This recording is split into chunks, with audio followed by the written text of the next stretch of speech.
Welcome friends. একটি লোকসভা কেন্দ্র একটি বা দুটি বা তিনটি জেলার বিধানসভা কেন্দ্রগুলি নিয়ে গঠিত। রাজ্য তথা পশ্চিমবঙ্গে আপনার লোকসভা কেন্দ্র কোন কোন জেলার কোন কোন বিধানসভা কেন্দ্র নিয়ে গঠিত তা আজকের ভিডিওতে আলোচনা করব।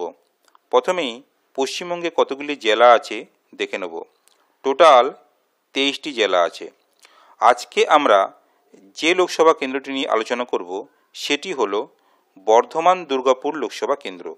এই লোকসভা কেন্দ্রটি দুটি জেলা পূর্ব বর্ধমান এবং পশ্চিম বর্ধমান জেলার বিধানসভা কেন্দ্রগুলি নিয়ে গঠিত।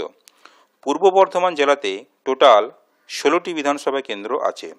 তার মধ্যে বর্ধমান দক্ষিণ, মন্তেশ্বর, বর্ধমান উত্তর, ভাতার এবং গলসি এই লোকসভা কেন্দ্রের অন্তর্গত। পশ্চিম বর্ধমান জেলাতে টোটাল 9টি বিধানসভা কেন্দ্র আছে। তার মধ্যে দুর্গাপুর পূর্ব এবং দুর্গাপুর পশ্চিম এই লোকসভা কেন্দ্রের অন্তর্গত।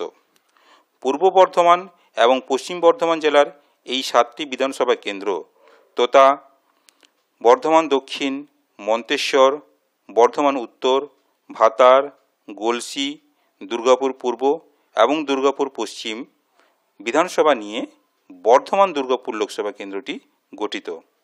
আপনাদেরকে একটি ছোট্ট ইনফরমেশন দেওয়ার চেষ্টা করলাম।